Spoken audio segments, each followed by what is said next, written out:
Ok, bon après-midi une fois de plus. On va continuer donc avec la deuxième partie de cette présentation sur le parcours 1. Et on a déjà eu à voir, dans la première partie, nous avons eu à travailler sur la collecte des données de base.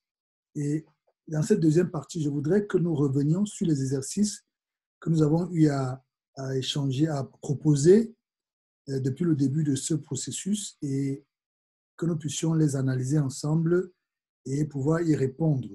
Donc, je vais partager avec vous mon écran. Est-ce que tout le monde voit euh, l'exercice du jour?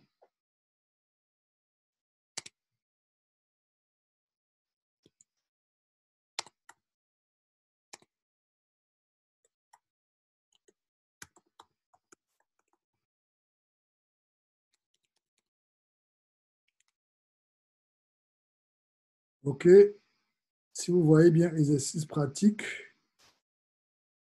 OK. On va donc ensemble regarder ces questions que nous avions posées. On avait dit, nous sommes en train d'étudier les approches, les méthodes des cycles participatifs. Nous avons vu qu'il s'agit ainsi de suite, donc je ne vais pas revenir là-dessus.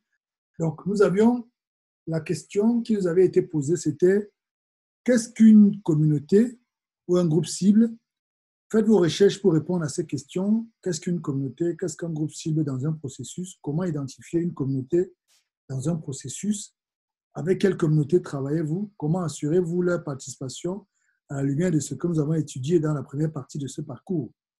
Donc, en termes de réponse, quand nous avons fait nos recherches, on a dit que selon le dictionnaire de Google en ligne, une communauté est définie comme un groupe social dont les membres vivent ensemble ou ont des biens communs ou des intérêts communs. Donc, ça peut être des personnes qui vivent ensemble, ça peut être des personnes qui ont des biens communs, ça peut être des personnes qui ont un intérêt commun. On a pris l'exemple d'une communauté en ligne. Ou bien, par exemple, vous qui participez à ces cours dans le cadre des formations de Multiple Invest, vous constituez une communauté parce que vous avez un intérêt commun qui est celui d'apprendre, de pouvoir acquérir de la connaissance au travers de ces formations.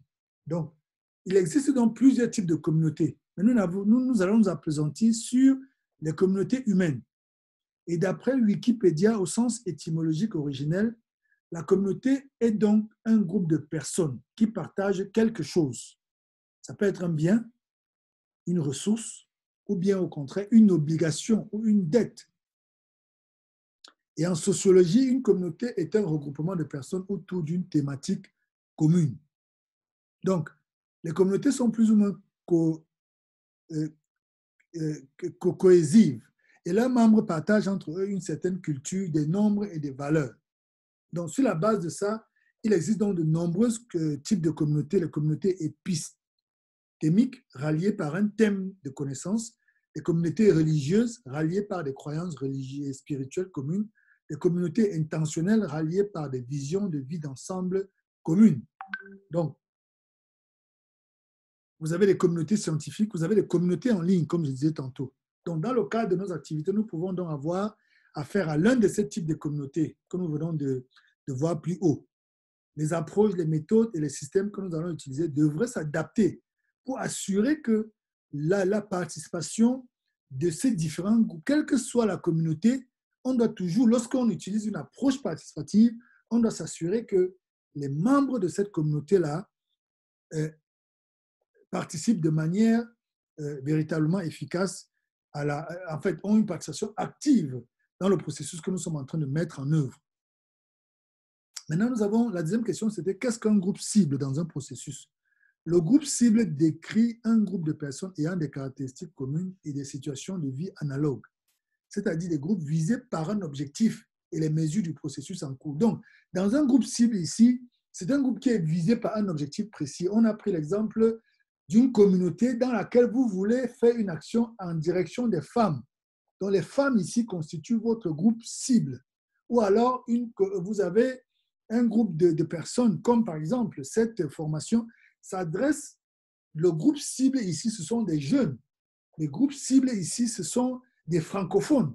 Vous voyez un peu, donc c'est vrai que ça s'adresse à tout le monde, mais dans, dans tout ce village ou dans toute cette communauté mondiale, nous avons ciblé les francophones.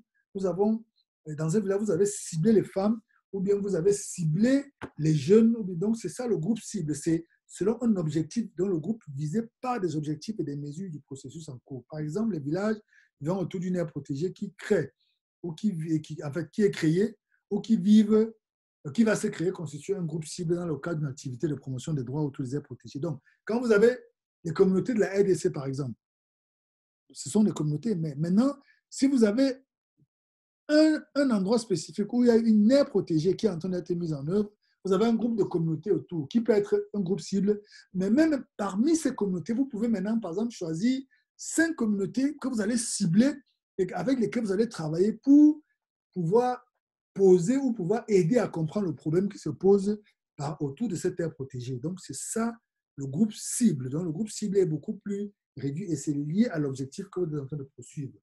Comment identifier une communauté ou un groupe cible dans un processus? Pour atteindre avec succès un groupe cible, les conditions suivantes doivent être prises en compte ou doivent être considérées. Premièrement, définition précise. Une définition précise des groupes cibles visés par l'intervention ou les interventions est essentielle pour réussir à atteindre avec succès les objectifs et les groupes cibles souhaités. Donc, si je dis par exemple que je veux pouvoir accompagner les... On met en réunion, en préparation. Nous sommes déjà en réunion et là, je ne vois personne qui est pendante là. Alain, nous sommes en réunion, il faut essayer. C'est peut-être un problème de connexion, Alain. Donc, continue d'essayer pour pouvoir te connecter. Nous sommes déjà en réunion et les amis sont connectés. Donc, essaie de te connecter et on va pouvoir continuer ensemble. OK?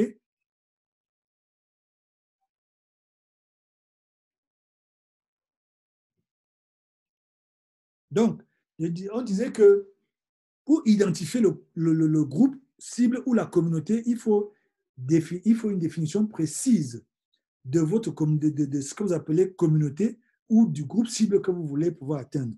Plus le groupe cible a été défini avec précision, plus les personnes peuvent être abordées de manière spécifique et en fonction de leurs besoins.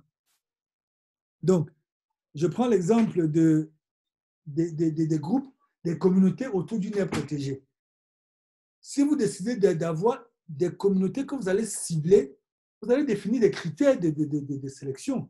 Vous n'allez pas juste vous dire, OK, on va prendre 3, 4 communautés. Peut-être vous allez visiter toutes les communautés comme nous l'avons fait dans le cadre de certains projets lorsque je travaille à la Rainforest. Vous visitez toutes les communautés et vous établissez les critères. Vous dites, OK, sur la base de tel critère, nous allons travailler plutôt avec telle autre communauté, telle autre communauté, telle autre communauté. Donc, cette définition précise des critères de choix de votre communauté ou de votre groupe cible est très importante. Deuxième chose, prise en compte du mode de vie. Les interventions ont souvent peu de succès lorsqu'on tente de modifier les comportements sans prendre en considération l'environnement et le mode de vie du groupe cible. Pour atteindre les personnes visées, il est primordial de comprendre et tenir en compte leur style, mode de vie dans le contexte socio-économique et culturel qui est la leur. Je prends un exemple. Je me rappelle que nous travaillons, lorsque je travaillais encore au Cameroun, on travaille beaucoup avec les communautés autochtones. Et il y avait des périodes où même, pas seulement les périodes, il y avait des moments où vous arrivez et la situation au Cameroun, c'est que, par exemple, vous avez généralement des villages les communautés autochtones qui ont 2 villages, si je peux dire comme ça. Ils ont un petit campement à côté de la route où vous avez quelques maisons qui sont là, mais loin dans le village, vous avez la grande communauté qui est là où vous avez toujours beaucoup de membres de communauté qui sont présents. Maintenant, si vous voulez travailler avec cette communauté et que vous n'êtes pas prêt à aller loin là-bas dedans pour les rencontrer là-bas, vous n'allez pas pouvoir parce qu'ils aiment être en forêt, c'est ça leur mode de vie, c'est ça leur milieu de vie qu'ils préfèrent. Donc, pour être efficace, vous devez aller là où ils sont et même lorsque vous voulez travailler avec eux, ils aiment aller à la chasse, je me rappelle plusieurs fois, on a été sur le terrain en train de collecter les données avec les autochtones. Ils vont arrêter le travail à un moment, aller faire la chasse, revenir et vous continuez. Tout ça, vous devez intégrer cela dans le travail que vous êtes en train de faire avec eux. Donc, il est vraiment, c'est ça, c'est la deuxième chose, prendre en compte le mode de vie de votre groupe cible. Je vais aussi prendre un autre exemple hein, pour vraiment aider ceux qui sont au travail dans d'autres secteurs. Vous voulez collecter des données ou travailler avec un groupe cible qui, par rapport à un produit que vous voulez développer dans une entreprise. Donc, ça peut être vous voulez intéresser. Donc, votre produit, par exemple, jusque-là, il y a un groupe particulier qui s'intéresse à ce produit-là, mais vous voulez maintenant intéresser un autre groupe qui est différent de celui qui a eu un intérêt par rapport à votre produit jusque-là. Donc, pour pouvoir intéresser, je prends un exemple, ça peut être un type de téléphone qui intéresse beaucoup plus les jeunes. Les jeunes aiment votre téléphone, donc jusque-là, votre téléphone que vous avez développé comme entreprise, ce sont les jeunes qui aiment ça. Mais maintenant, vous voulez cibler les vieux. Donc, au départ, c'était les personnes de 18 ans jusqu'à 25 ans qui achetaient vos téléphones et c'est eux qui aimaient vos téléphones. Mais là, vous vous dites non, non, non, moi, il y a un autre groupe de 26 à 40 ans ou même à 60 ans qui ne s'intéressent pas à nos téléphones. Nous voulons les cibler, nous voulons les aider. Donc, pour pouvoir développer, améliorer ou changer votre téléphone de manière à les atteindre, vous devez pouvoir comprendre les caractéristiques de ce groupe-là, de ce groupe cible, de ce groupe que vous voulez cibler. Donc, les caractéristiques suivantes peuvent jouer un rôle important. Comme je l'ai dit ici, il y a le groupe d'âge, la proportion des femmes et des hommes, l'appartenance à une couche sociale, le statut social, le revenu, la formation, la situation familiale, l'environnement urbain ou rural, la langue qui est parlée, l'orientation sexuelle, l'ethnie, l'opinion politique, la conviction religieuse. Donc, toutes ces caractéristiques doivent être prises en compte pour pouvoir définir votre groupe. OK? Donc, aussi, pour identifier le groupe, on a dit définition précise, pouvoir prendre en compte le mode de vie. Et maintenant, il faut pouvoir vous assurer de leur participation. La participation active des membres du groupe cible lors de la planification du développement et de la réalisation des projets est un autre facteur pour le succès des interventions en fait, pour atteindre l'objectif visé. Donc, vous ne devez pas juste être à un niveau de participation, comme on a vu tantôt, où vous transmettez juste l'information, mais votre désir profond doit être vraiment d'avoir une participation active. Leur point de vue doit être, vous devez déjà dans votre plan, dans votre initiative, prévoir de prendre, s'il faut changer les choses complètement, vous devez être prêt à changer les choses complètement, si c'est ça le désir de votre groupe cible. Ce n'est qu'ainsi que le groupe cible peut véritablement en fait, jouer son rôle dans un processus participatif comme celui dont nous sommes en train de parler actuellement. Donc, qu'est-ce qui pourrait empêcher d'en tenir compte? Vous souhaiterez atteindre le plus grand nombre possible de personnes et vous oubliez qu'ils vivent dans des contextes avec des besoins très différents. Donc, on a vu tout à l'heure que la prise en compte du mode de vie ou du contexte dans lequel les personnes vivent est très importante. Je prends un exemple. Il y a eu des projets qui sont mis en œuvre autour des aires protégées. Si je vais revenir sur les aires protégées parce que j'ai beaucoup travaillé là-dessus. Je me rappelle, on a eu parfois beaucoup de débats où les gens veulent considérer les autochtones comme les Bantous. Donc vous avez deux groupes. Donc, vous avez deux groupes qui ont des modes de vie différents, qui ont des façons, des contextes différents, mais vous souhaitez les atteindre. Vous voulez atteindre les autochtones, vous atteindre les Bantous, mais vous oubliez qu'ils vivent dans des contextes avec des besoins différents, avec des réalités différentes. Et vous sous-estimez l'importance des différents contextes socio-culturels lors de la mise en œuvre de votre intervention. Donc, c'est vraiment important de s'assurer que votre groupe cible est bien défini. S'il est trop large, vous allez, ces deux questions, ceci va poser problème.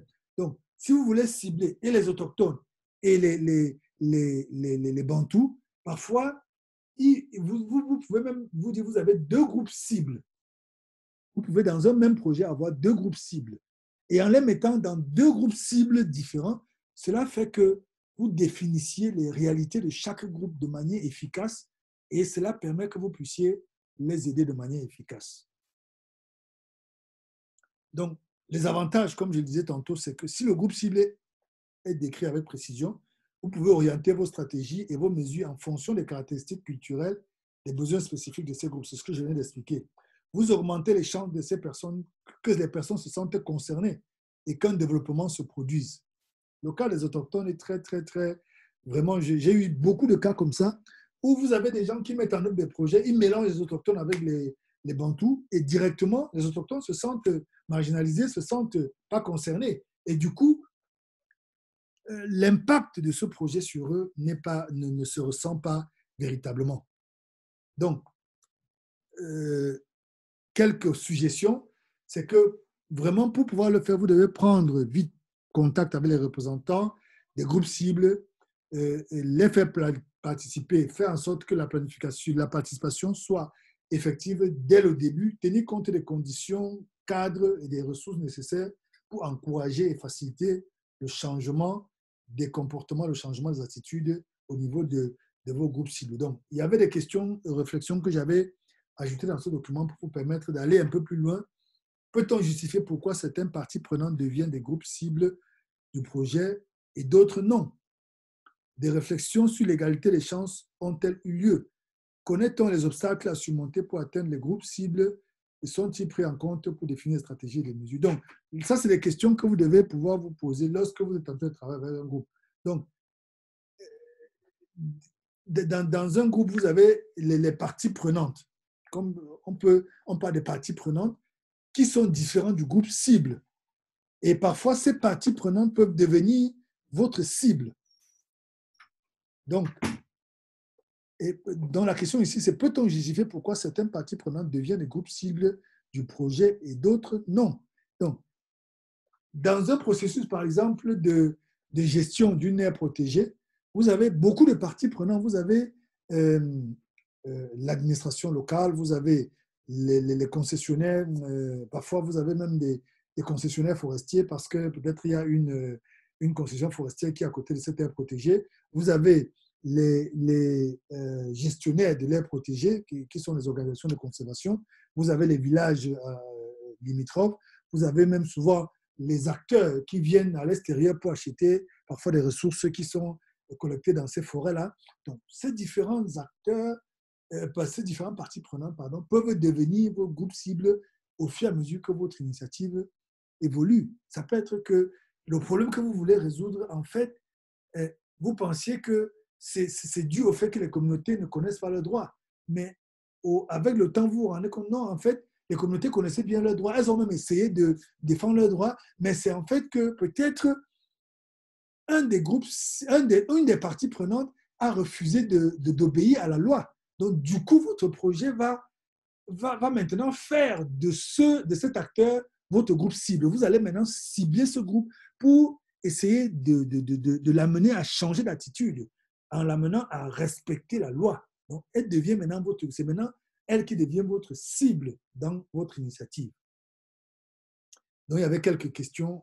Avec quelle communauté vous travaillez? Comment vous assurez que leur participation est active à la lumière de ce que nous avons eu à voir? Donc, vous deviez envoyer. Donc, quelques amis avaient envoyé leurs réponses et nous avons eu à examiner ça et on vous fera quelques feedbacks au fur et à mesure qu'on aura un peu de temps pour pouvoir le faire. Donc, à côté de cela, nous avions également posé un certain nombre de questions lors de la première présentation sur les types de questions. Donc, nous allons aller ici sur ces liens pour ensemble examiner les différents types de questions. Donc, est-ce que vous êtes en train de voir cette page, les différents types de questions et de reformulation? Est-ce que vous voyez cette page? Écrivez dans le chat si vous voyez cette page.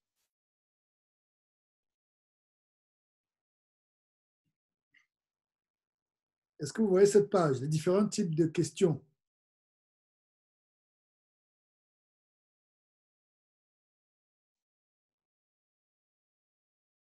Est-ce que vous voyez cette page?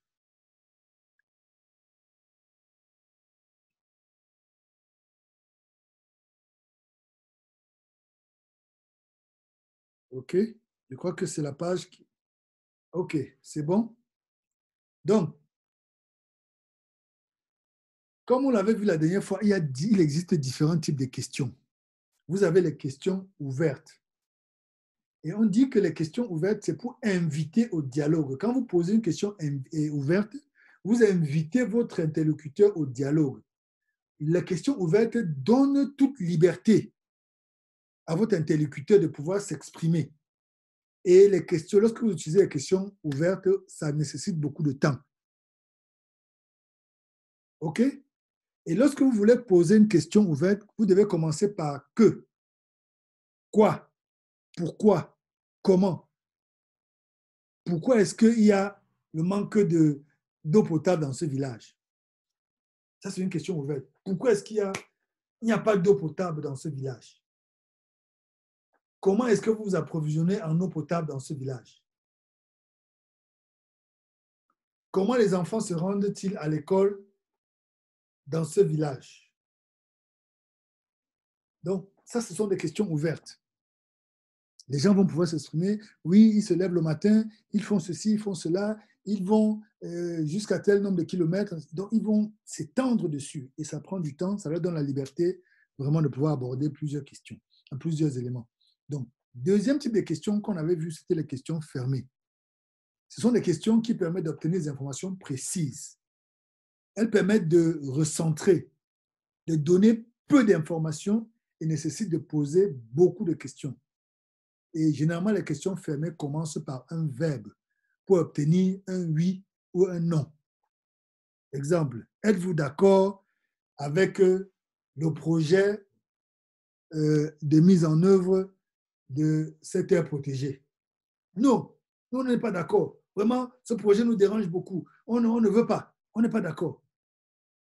Êtes-vous, est-ce que vous aimeriez que notre organisation vous accompagne dans ce processus? Oui, nous aimerions vraiment que vous nous accompagniez parce que nous, vous voyez, donc ici, c'est vraiment, les questions fermées commencent toujours par oui ou par non.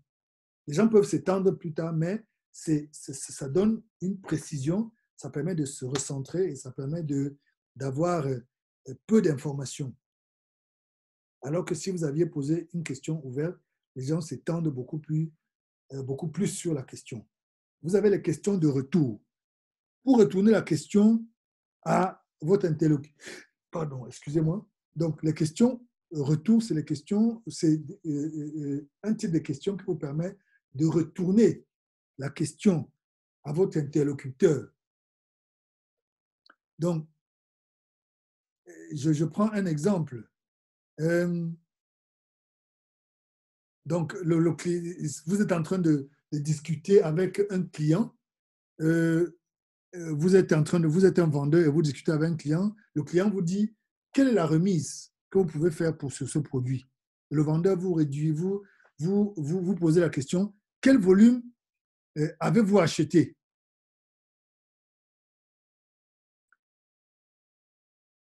Ou alors vous posez la question qu'attendez-vous de nous? Donc, en tant que vendeur, donc le client vous dit quelle remise est-ce que vous pouvez me faire sur ce produit?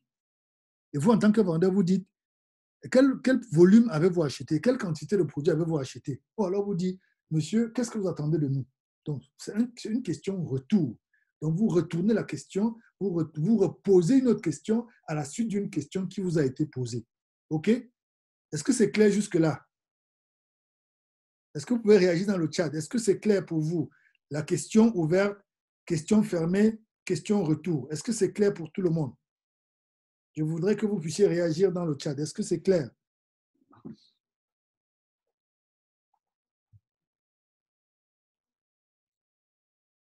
OK, c'est très clair. Super. Donc, l'autre question, ce sont les questions alternatives. Les questions alternatives provoquent un choix pour guider, orienter la réponse. Par exemple, vous dites, vous préférez l'option 1 ou l'option 2. Ici, vous allez par exemple au restaurant. Pour les restaurants, je prends l'exemple des restaurants où j'allais souvent à Bangui. Et quand vous arrivez, on vous dit, nous avons deux plats aujourd'hui. C'est soit du poisson hein, de rivière braisée avec du manioc, ou alors c'est du couscous avec de la sauce gombo. Qu'est-ce que vous préférez? Le poisson ou euh, le couscous avec la sauce gombo avec de la viande du mouton? Waouh, ça me donne de l'appétit. Donc, vous avez deux options, soit le poisson, soit le couscous avec euh, la viande du mouton. Donc, ça vous donne l'option. Ou alors, au village, vous demandez aux gens, qu'est-ce que vous préférez? Est-ce que vous préférez que nous ayons une personne qui va aller sur le terrain collecter les données, ou alors qu'il y ait deux personnes ou trois personnes? Donc, vous donnez l'option, avec les questions alternatives, vous donnez plusieurs options à vos interlocuteurs. Vous avez des questions subjectives. Et les questions subjectives sont là pour influencer ou pour tester la position de l'autre. Faire découvrir l'intérêt de votre offre. Exemple, vous pouvez poser la question dans le cadre d'une discussion qui est en cours sur la rentabilité d'un produit. Qu'en pensez-vous d'une meilleure rentabilité? Donc, quelqu'un a suggéré, ou alors vous êtes en train de travailler avec les communautés et elles disent par exemple que elles vont faire 10 jours pour pouvoir collecter tel que vous dites. Mais qu'en pensez-vous si nous faisions 4 jours? Qu'est-ce que vous en pensez? Donc, vous suggérez déjà quelque chose.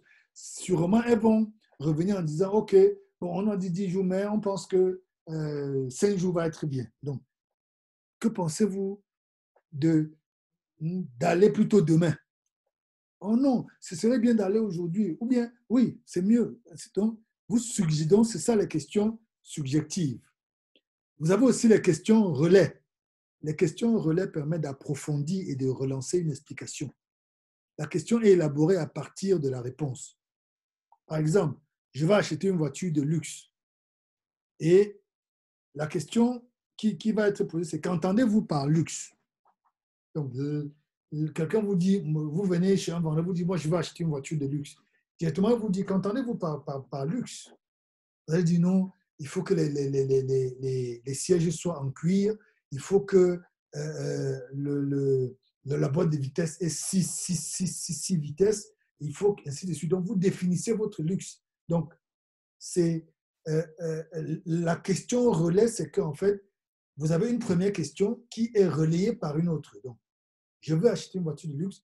Qu'entendez-vous par luxe? Donc, la question ici, qu'entendez-vous par luxe, relaye l'explication, ce qui a été posé au départ.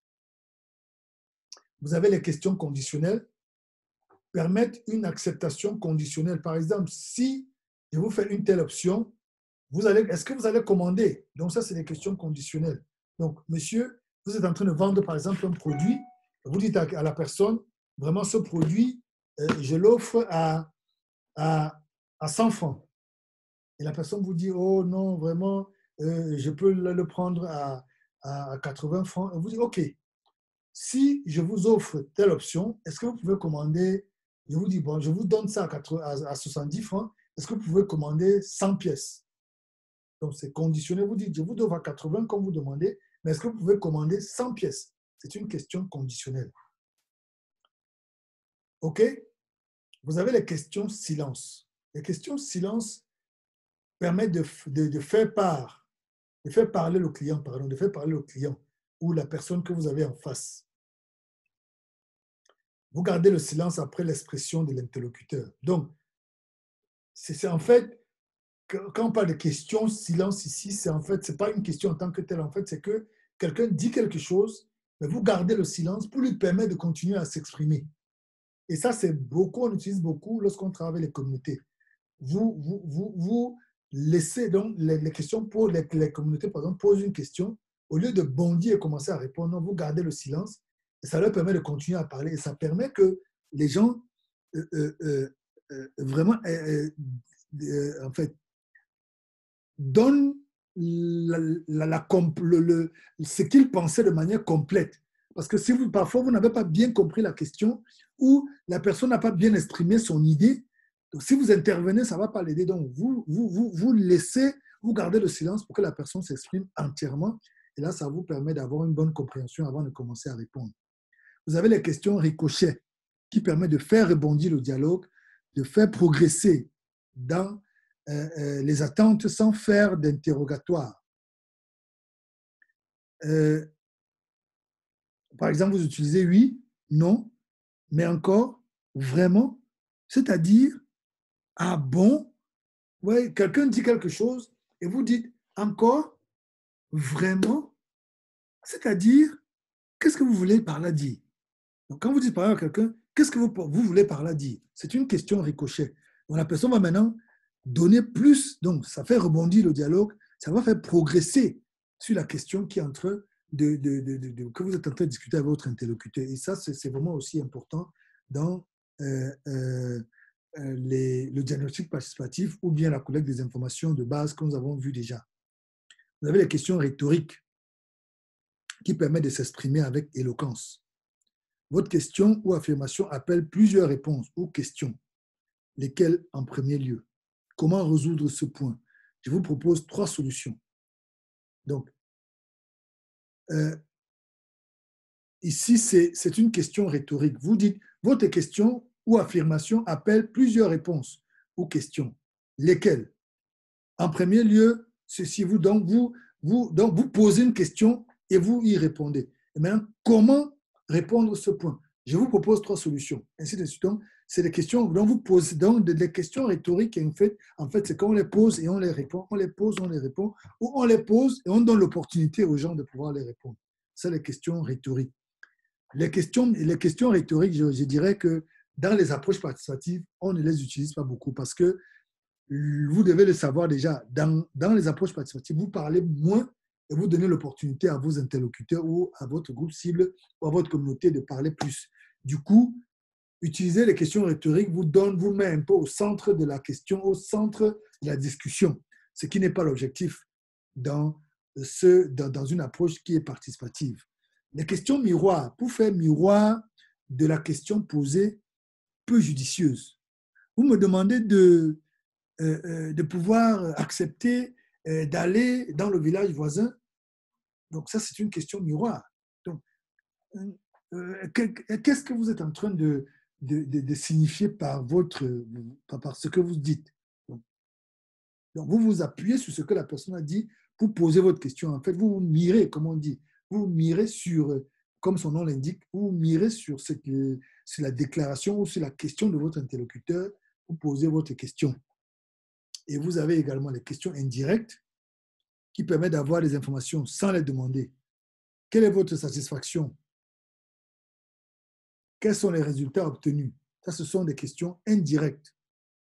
Vous avez les questions directives, ouvertes, conditionnelles, des projections dans l'avenir, des questions reformulation qui permettent une écoute maximum, sans à-coup. Par exemple, formule de compréhension pour prouver que l'on a entendu, apporter la preuve avec un exemple. Reformulation écho pour activer le dialogue, montrer que l'on écoute.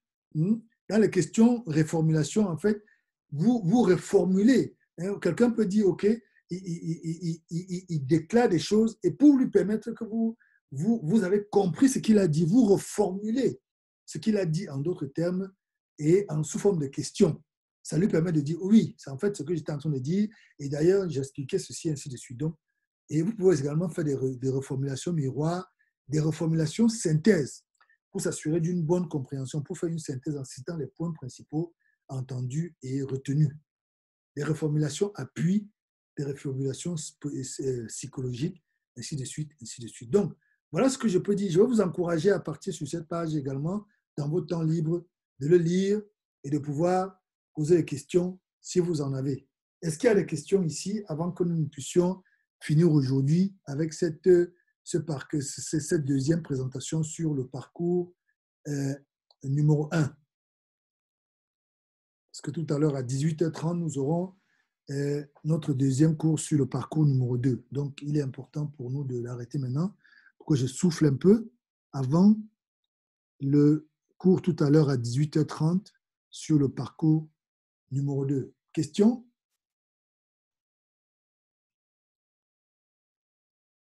Oui, vous pouvez avoir le lien. Le lien, il est non seulement dans le document que je vous ai envoyé là, mais également le lien, je l'ai mis dans le chat et je vais également le mettre sur, dans,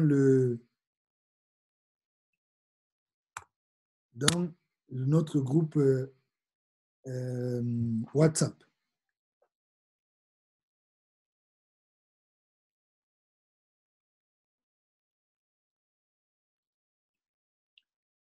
OK?